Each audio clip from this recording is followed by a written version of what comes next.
Bem-vindos ao canal Química Pelúcio e nessa videoaula nós vamos iniciar o nosso módulo sobre propriedades coligativas.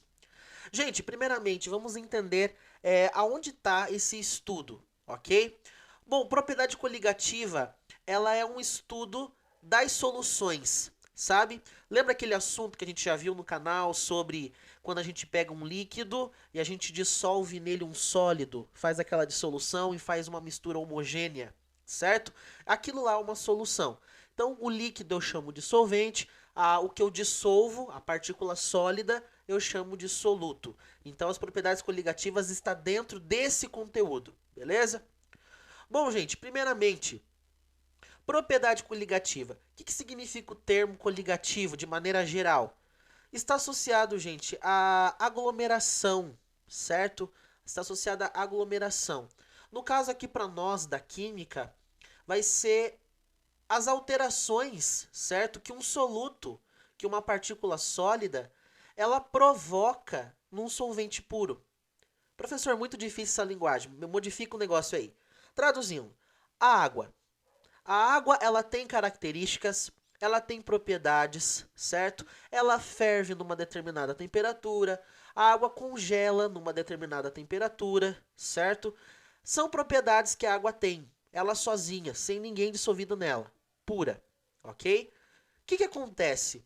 Quando eu jogo lá um pouquinho de sal, um pouco de açúcar, sei lá, sal ou açúcar, tanto faz, nessa água que está pura, as propriedades dela já não vão ser mais as mesmas, certo? As propriedades físicas que a água possui já não serão mais as mesmas, beleza? Por quê, professor? Porque o soluto, aquele sal ou aquele açúcar ou qualquer outra coisa sólida que eu venha dissolver na água, vai modificar, certo? Vai modificar essas propriedades físicas. Então, o estudo da propriedade coligativa está relacionado a isso. Todas as mudanças que o soluto gera no solvente. Por quê, professor? Porque foi dissolvido nele. Beleza? Então, nada mais justo do que a gente começar o nosso estudo entendendo um pouco do solvente puro, para depois entender as alterações que ele sofre. Beleza? Então, essa videoaula é sobre o solvente puro, o líquido. Ok? Então, vamos lá. Imagina aqui, gente, que eu tenha três sistemas. Um copo com água, um copo com álcool e um copo com éter, ok?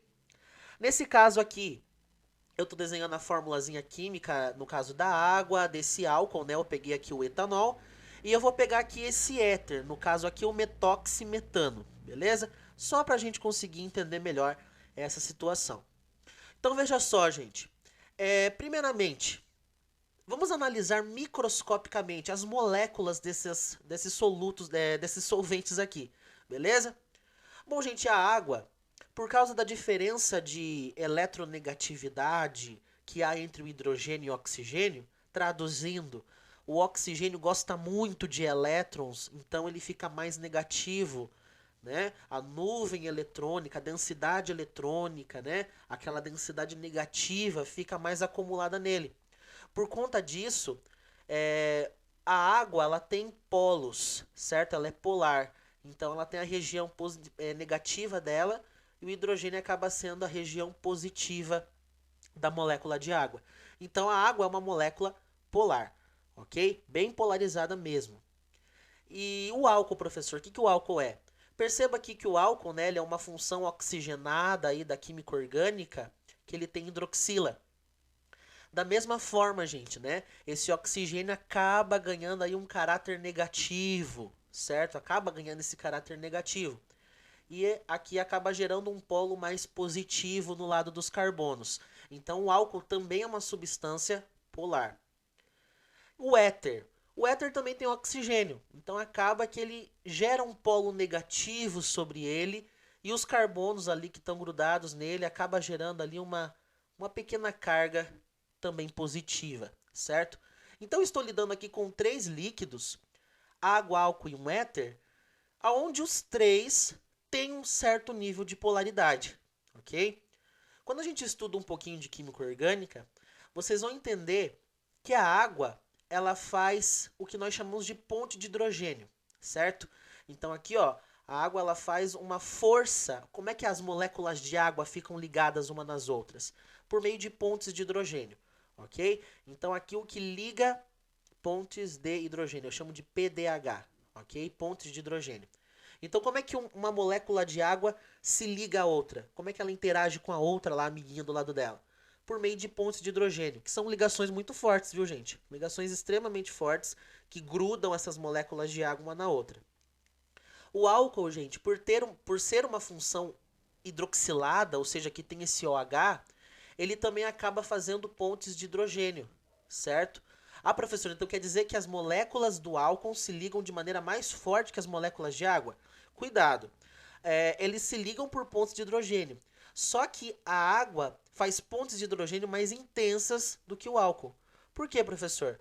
Porque a cadeia carbônica, ela acaba enfraquecendo, certo? É como se quanto maior for a parte de carbonos num composto orgânico, menos polar ele vai ficando, beleza? Então são pontes de hidrogênio, mas não são tão fortes como a da água. Então já estamos diferenciando aí que as ligações entre as moléculas da água são mais fortes que as moléculas, que as forças que ligam as moléculas do álcool, beleza? O éter. O éter, gente, ele não é uma função que tem hidroxila, certo? Então, ele não tem hidroxila. Mas ele tem uma pequena região com polos, um negativo, um positivo, por causa desse oxigênio que está aí na cadeia dele. O que acontece? Não faz ponto de hidrogênio, mas faz o dipolo permanente, certo? Uma ligação que também liga as moléculas desse éter um ao outro, né? As moléculas de éter, então, se ligam por meio de dipolo permanente. Uma força intermolecular que é inferior ao ponto de hidrogênio, certo? A ponte de hidrogênio, na realidade, ela é um dipolo permanente mais intenso, mais forte, certo? Já a dipolo permanente normal, ela é uma interação um pouquinho mais fraca do que a ponte de hidrogênio, beleza? Tá bom, professor, mas o que você está querendo dizer com isso? O que eu estou querendo dizer é que a molécula de água, as ligações que estão unindo as moléculas de água são mais fortes. Então, vou colocar aqui, ó, ligações mais fortes, certo? Então, aqui ligações mais fortes. Em segundo lugar, quem que vem? O álcool, porque ele também faz ponto de hidrogênio, mas por causa daquela cadeia carbônica acaba ficando um pouquinho mais fracas as ligações. Então aqui, ligações médias, certo? Entre as moléculas.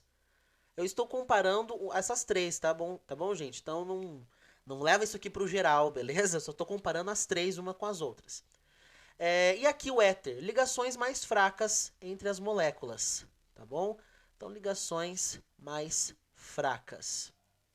Pronto, gente. Então, já definimos qual líquido se liga por ligação mais forte, as moléculas estão mais grudadas umas nas outras, e qual líquido se liga de uma maneira um pouquinho mais média, tá ligado, mas nem tão forte, mas também nem tão fraco, que é o caso do álcool.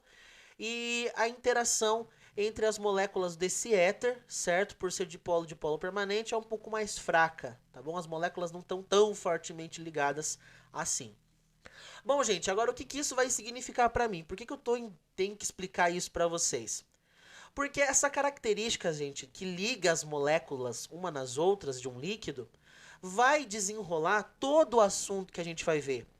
Por quê, professor? Pensa comigo. Nós temos quais propriedades para analisar de um líquido que são relevantes?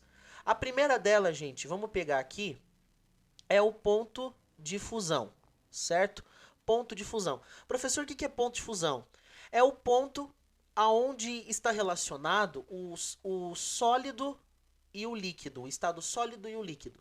Então, no caso lá, um sólido derrete e vira líquido, ou um líquido congela, ok? Então, um líquido ou um sólido derrete, ou um líquido congela e vira sólido, beleza? É uma temperatura, tá bom, gente? Então, é a temperatura, por exemplo, em que a água, vamos pegar o exemplo da água, aonde a água congela ou o gelo começa a derreter, certo? Então é uma temperatura. E qual que é o ponto de fusão da água? É 0 graus Celsius, beleza? Então 0 graus Celsius. Agora, gente, só para vocês analisar bem essa situação, o que as forças intermoleculares elas vão interferir no ponto de fusão, por exemplo? O que acontece, gente? Para o gelo conseguir derreter, lembra que no sólido as partículas elas estão mais grudadas umas nas outras. Já no estado líquido, as moléculas estão um pouquinho mais afastadas das outras, ok?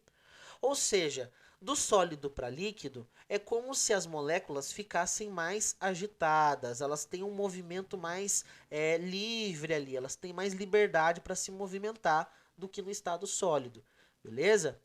O que acontece? Toda vez que esse sólido tenta se transformar num líquido, as forças intermoleculares elas vão intervir muito nessa situação. Por quê, professor? Concorda comigo? Se as moléculas estiverem muito ligadas, muito fortemente ligadas uma nas outras, vai ser difícil para esse sólido se transformar em um líquido. Por quê, professor? Porque no sólido as partículas estão grudadas, um pouco mais próximas uma das outras. Se as forças intermoleculares forem muito fortes, a molécula ela vai acabar grudando de uma maneira muito forte na outra. E acaba que ela não consegue se afastar daquela outra molécula para conseguir virar líquido, certo? Traduzindo, quanto mais forte for a interação molecular entre as moléculas de um líquido, mais difícil será para ele derreter. Por exemplo, o sólido, quando ele está sólido, ele conseguir derreter, certo? Então, quanto mais forte for a ligação intermolecular, maior será o ponto de fusão desse camarada aqui, dessa substância, certo? Então, com molécula muito grudada, tem ponto de fusão alto, certo? Demora para ela conseguir derreter, é difícil, fica muito grudado, é difícil as moléculas se separarem, ok? Então, de cara aqui, gente, só para a gente comparar, sem olhar números, finge que vocês não sabem que é zero. Qual desses três líquidos teria o maior ponto de fusão? No caso, seria a água, certo? A água é a que tem maior ponto de fusão. Ué, por que, professor? Porque ela tem a ligação molecular mais forte. As moléculas de água estão mais grudadas umas das outras. Então eu já sei, por exemplo, aqui, ó, que o ponto de fusão da água é maior que o ponto de fusão do álcool, certo? E por consequência, o ponto de fusão do álcool é maior do que o ponto de ebulição, do ponto de fusão do éter. Então as moléculas de éter, elas conseguem, por exemplo, quando estão no estado sólido, conseguem derreter com mais facilidade. Não precisa de muita temperatura pro estado sólido desse éter conseguir derreter. Ele consegue numa temperatura um pouco menor, certo? Então, gente, essa que é a ideia principal que eu quero que vocês entendam. Muito forte as ligações, também vai ser maior o ponto de fusão. Mais difícil é o sólido dessa substância conseguir derreter, porque as moléculas estão mais grudadas uma nas outras.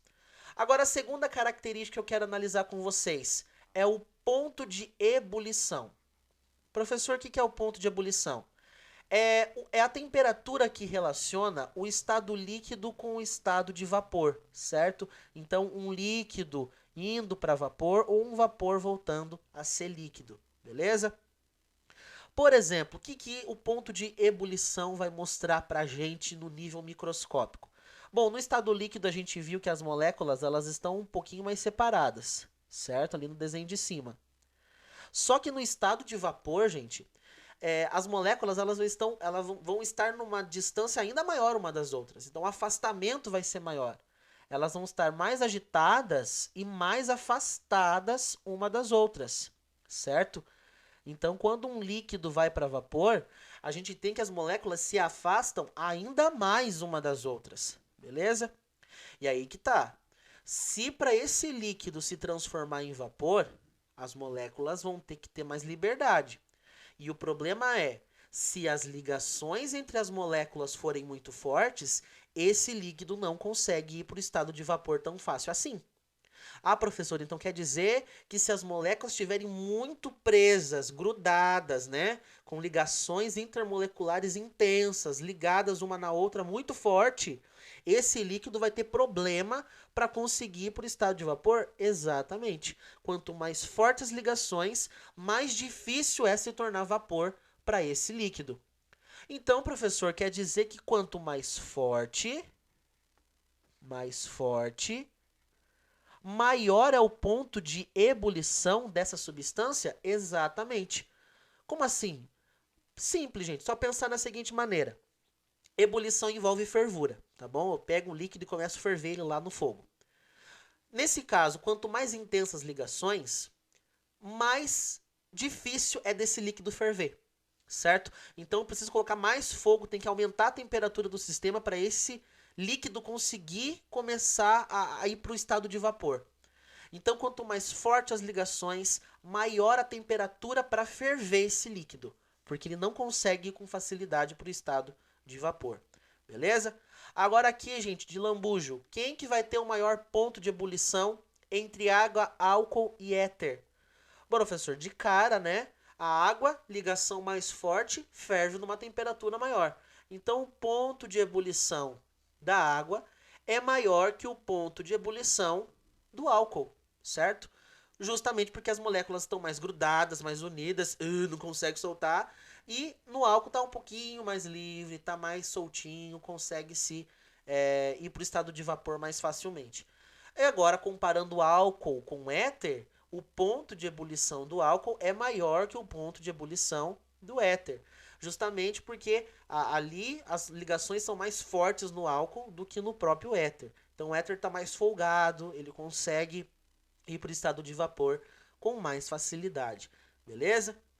E uma coisa interessante sobre os líquidos, galera, é o seguinte.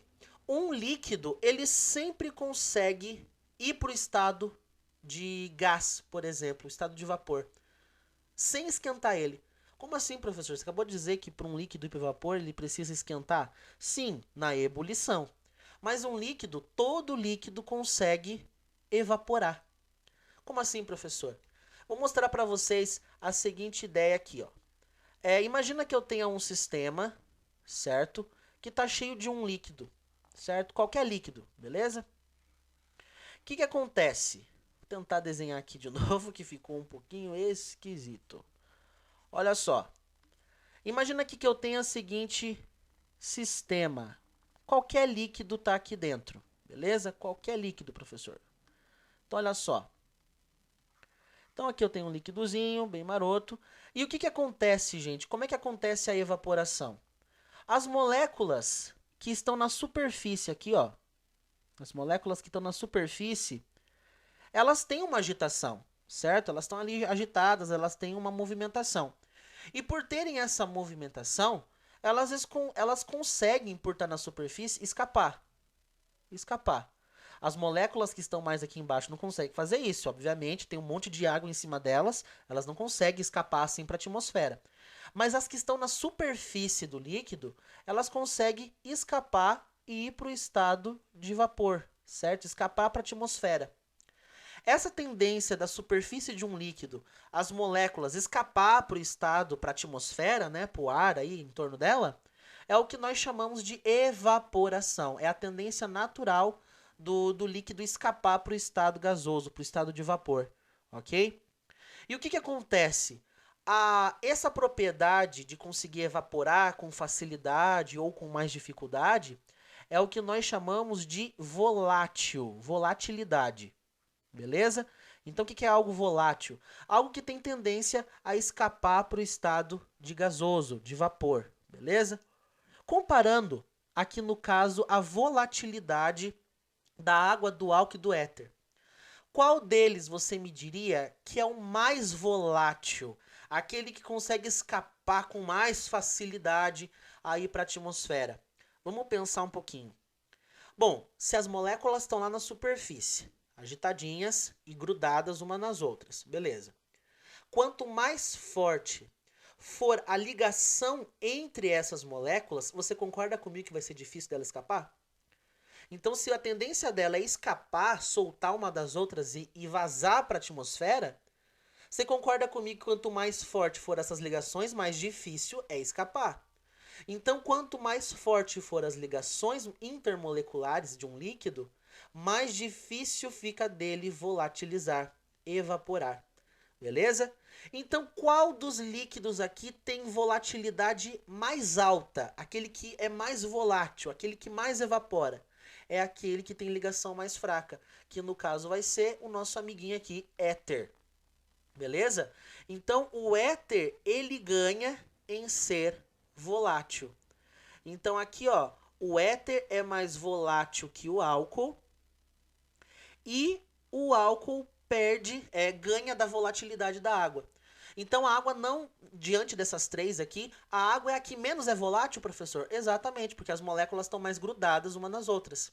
Como as moléculas estão mais grudadas umas nas outras, é mais difícil para as moléculas de água escapar para a atmosfera. Escapa, mas com velocidade menor, beleza? Com intensidade menor. Então quer dizer que o éter, enfim, ganhou alguma coisa aqui, né, professor? Porque perdeu no ponto de fusão e perdeu no ponto de ebulição. Ganhou na volatilidade porque tem forças mais fracas e escapa com mais facilidade. Exatamente. Então aqui, ó, álcool perde para o éter, então volátil do álcool. E aqui, ó, a volatilidade da água é a menor, porque tem a ligação mais forte. Beleza? Bom, gente, essa videoaula é a aula que vai servir de base para você entender as propriedades coligativas. Porque a gente vai falar exatamente das modificações que vão acontecer nesse ponto de fusão, nesse ponto de ebulição e nessa volatilidade do líquido quando adiciona um soluto nele. Beleza? Então, na próxima videoaula, nós vamos começar a desmembrar a questão das propriedades coligativas de fato. Então acompanhe a nossa próxima videoaula.